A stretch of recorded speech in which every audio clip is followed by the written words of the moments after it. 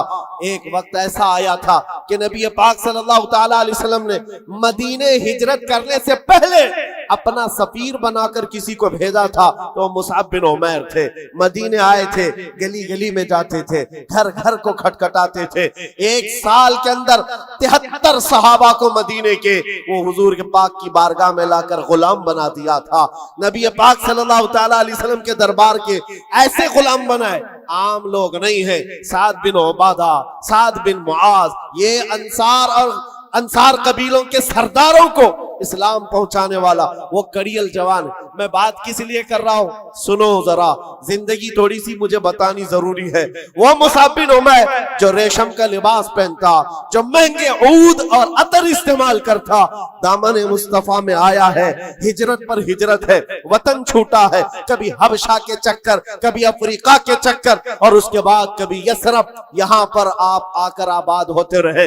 جب رسول پاک صلی اللہ تعالی علیہ وسلم مدینے تشریف لائے تھے, اللہ اکبر, استقبال کرنے والوں میں سب سے آگے بڑھ کر مدینے والوں کو جو بتایا تھا کون تھا جانتے ہو آپ؟ حضور جب تشریف لا رہے تھے, مدینے آ رہے تھے, حضرت ابوبکر صدیق اپنا کرتا اٹھا کر کے لوگوں کے یعنی ہلا ہلا کر جھنڈا بنا کر بتا رہے تھے حضور پاک صلی اللہ تعالی علیہ وسلم یہ میرے آقا ہیں.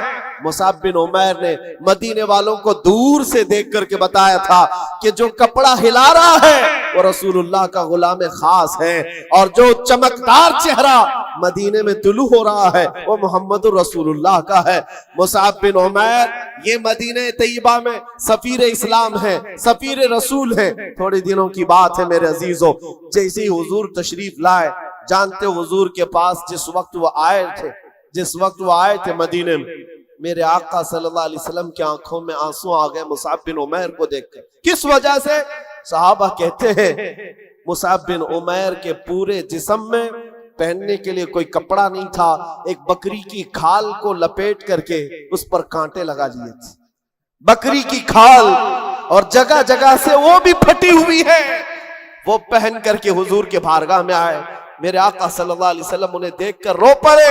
لوگوں سے کہا جانتے ہو یہ میرا مصعب, یہ مکہ کی گلیوں میں جب چلتا تھا اس کے عطر کی خوشبو پوری گلیوں میں ہوتی, سب سے مہنگا لباس پہنتا, ریشم کا لباس پہننے والا مصعب بن عمیر آج بکری کی ایک کھال میں اپنا جسم چھپا رہا ہے.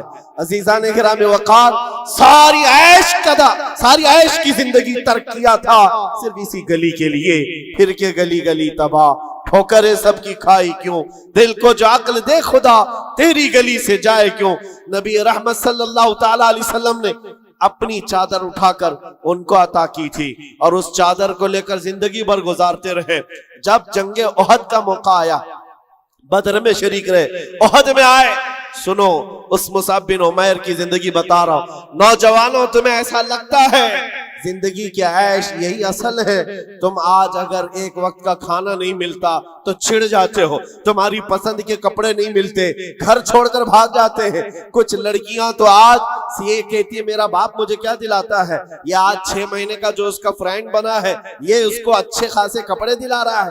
یہ سب تو آج معیار بنا ہوا ہے جینے کا. اس مصعب بن عمیر کی زندگی صرف اس لیے بتا رہا ہوں, عیش و عشرت کو ترک کیا تھا اس رسول پاک صلی اللہ تعالی علیہ وسلم کی غلامی میں. جانتے ہو احد کے میدان میں ایک وقت ایسا آیا کہ شیطان نے افواہ گرم کر دی تھی کہ محمد رسول اللہ کا انتقال ہو گیا صلی اللہ علیہ وسلم. معاذ اللہ, جیسی یہ خبر پھیلی صحابہ کرام کی 2 جماعتیں ہو گئی. 2 جماعتیں کیسے؟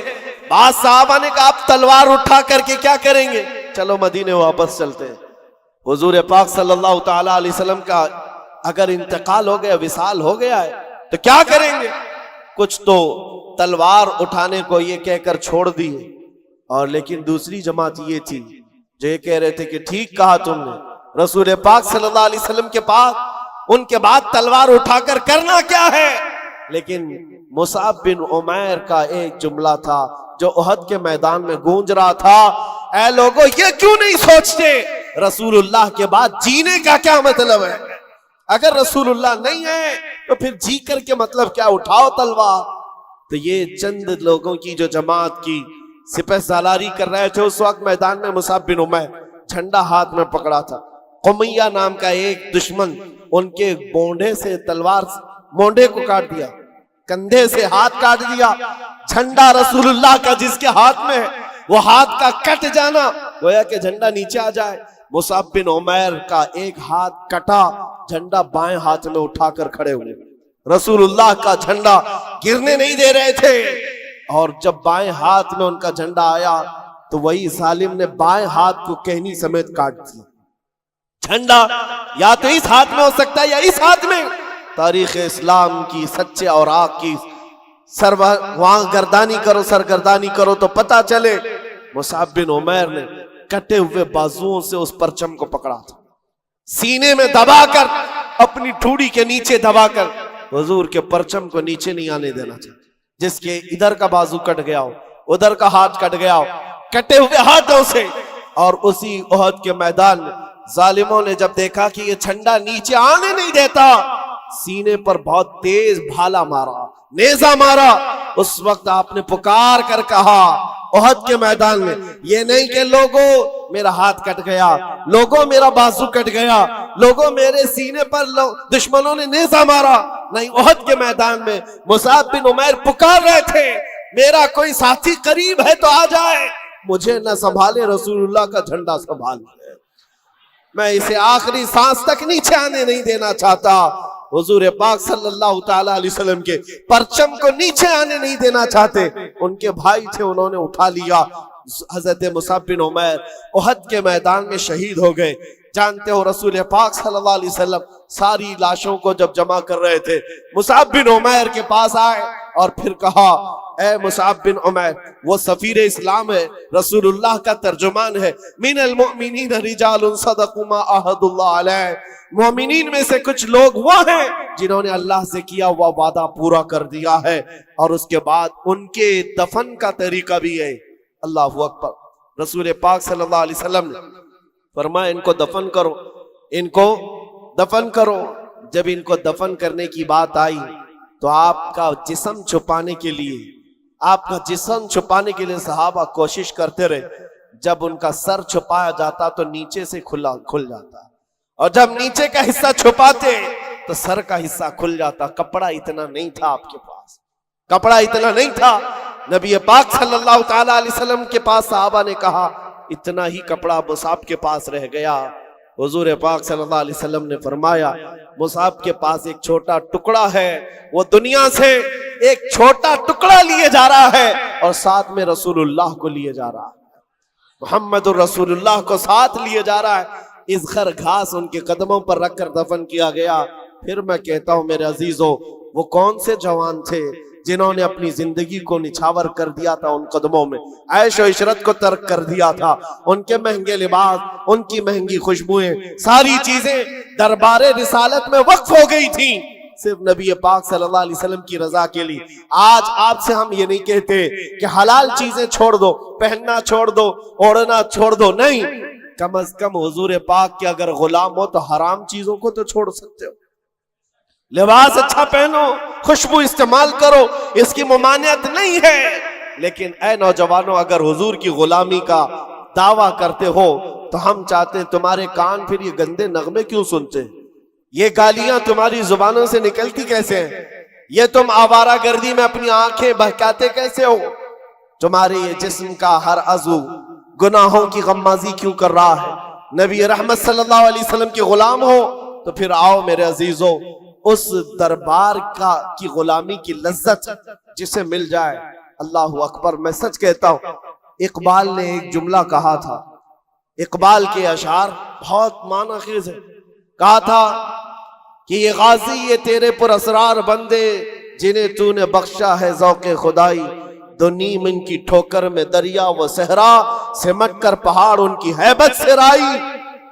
اور پھر اقبال جو کہتا ہے دو عالم سے کرتی ہے بیگانہ دل کو عجب چیز ہے لذت آشنائی، دو عالم سے کرتی ہے بیگانہ دل کو عجب چیز ہے لذت آشنائی، جس کو حضور پاک کی آشنائی کی لذت ملی ہے پوری دنیا سے اسے بے خبر کر دیتے.